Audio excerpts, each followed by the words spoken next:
YTBC, what's the deal? Now this got to be one of the hardest damn fights to predict a winner just by looking at the action from both of their fights. The first and second fight, we know the first fight was full of controversy. I actually had Pacquiao winning that first fight 8 rounds to 4. I don't want to argue it, so please don't leave it in my comment section. I've been through it 2 million times, okay? Conflict resolve, okay? Conflict resolve. You know what I mean? You have your opinion, I have mine, okay? Then the second fight, I thought Pacquiao won again, 8 rounds to 4, maybe 9-3, something like that. But in both fights, there were probably about 4 or 5 rounds where I just thought maybe Pacquiao edged the action. You know, it's just hard to score their 24 rounds. It really is, because they match each other and they have a lot of similarities. Some of the things that I think favor Pacquiao just really stick out. As far as the power, I think Pacquiao has more concussive type power than Bradley does. And just outright hand speed, I think Pacquiao has quicker hand speed. Okay, now the things that Bradley can match is his heart, his determination, his willingness to stand and trade. He is just as athletic as Pacquiao. He may not, move around and, throw the fast punch combinations like Pacquiao in and out. And you could say Pacquiao was more doing that maybe like in 2009, 2008. But Bradley can match him in those categories, so that will take him a long way in this fight, just like it did in the first 2 fights. One thing he does have on his side is he's 32 years old. Pacquiao's 37. Both these guys have been through hellacious fights, man, horrific wars. Even after their first fight, they kind of paralleled each other with the 2 fights they took after that fight. Bradley took on Provodnikov, a fight that a lot of fans thought that he fought a stupid fight. They thought he could have easily outboxed Provodnikov by using his legs and his hand speed. And he almost got knocked out in that fight. He got knocked down in the 12th. He was very dazed and wobbled. Even after the fight, he said that he wasn't right. That he probably sustained some type of head trauma from that fight. He said this, so it's just me making it up. Then Pacquiao, after his fight with Bradley, he went on to fight Marquez. We know what happened in that fight. He got knocked down in the 3rd. Then he knocked Marquez down in the 5th. Looked like he was on his way to stop Marquez. And then we know what happened. Marquez knocked him out. Then he went on to fight Rios. And then, boom, he got the Bradley fight. Then Bradley went on after his Provodnikov fight. Him trying to prove that he could knock Provodnikov out and trying to answer his naysayers. He went on to fight Marquez in a fight that I thought he dominated. I don't know how they had that fight a split decision. And then he fought Pacquiao again. I thought Pacquiao clearly won the second fight. So now we're going into the 3rd fight.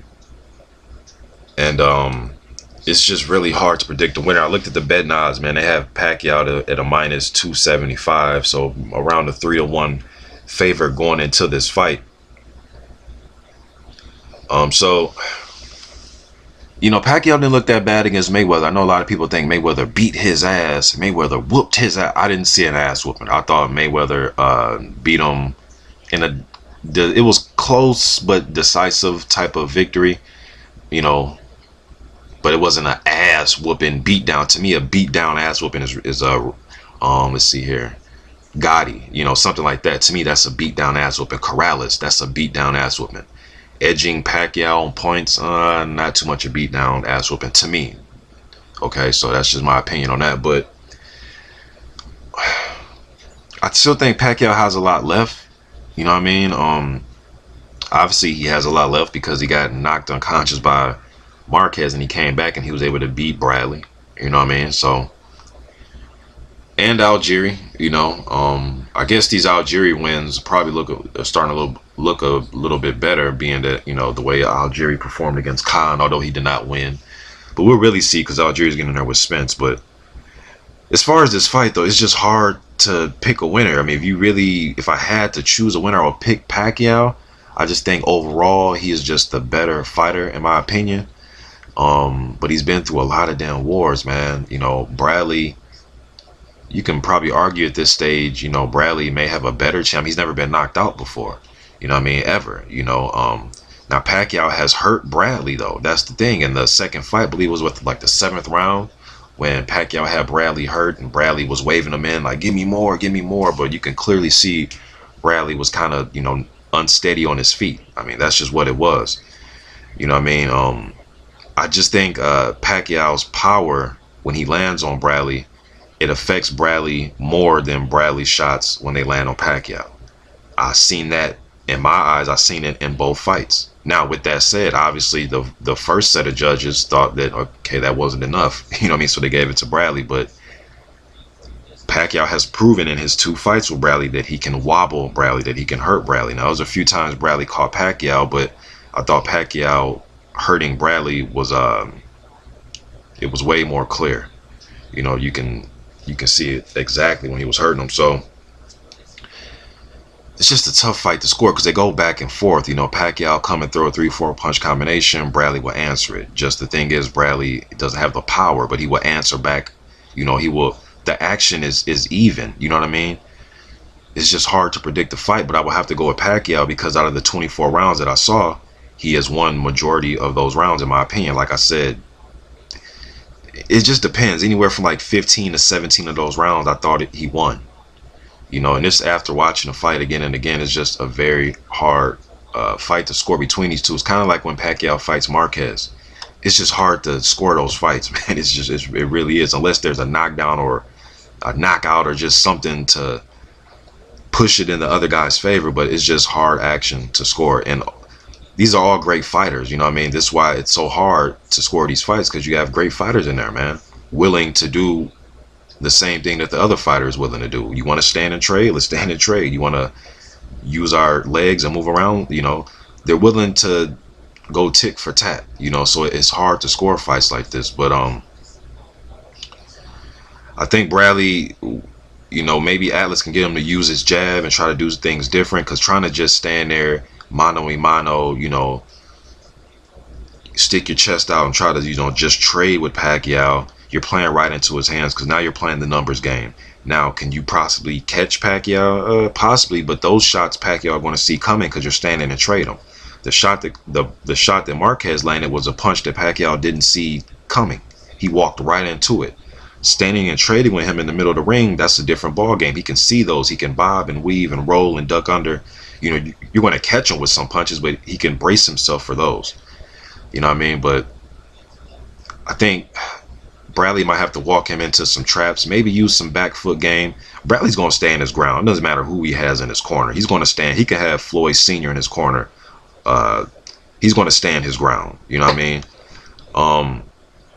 Maybe that might get him in trouble, but using a good jab, because it's not like Bradley's going to go in there looking for knockouts, so why not try to use the jab? But their reaches are similar, I believe. Bradley has a few inches on Pacquiao, but reaches is around the same. Bradley likes to really get mid-range on you anyways, but he can show good boxing skills. He did it against Marquez. He can show some good boxing skills, man. And he has a good jab when he works it. When he actually works and commits to his jab, it's pretty decent. But sometimes he paused with it. Sometimes his jab, I don't know if it's just his arms, but his jabs kind of look like hooks sometimes when he throws them out there. It's not really straight and, snapping. He does it every so often, but he can't allow himself to get walked down by Pacquiao, which he did in the first and second fight. But he did well sometimes when he was getting walked down, because he was using jabs, slipping shots, and setting Pacquiao up. But it's just hard action to score, man. This is just two really great fighters, man, where the action is hard to score. And yes, I would rate Pacquiao a greater fighter than Bradley, but I do consider Bradley a great fighter of this era. Just by his fighting style, his resume, the guys who he's fought, the guys who he's been wanting to get in there with that don't want to give him shots, everything. His chin. Bradley is a damn good fighter, man. This is just hard. It's hard for me, but if I had to go with a winner, I have to go with Pacquiao, because just when they get in there, I believe he wins majority of the rounds. But Bradley pulling it off, it wouldn't surprise me. It wouldn't surprise me a bit. It wouldn't surprise me, but should be a damn good fight. But I would have to put my money on Manny Pacquiao, man. YTBC, I'm out.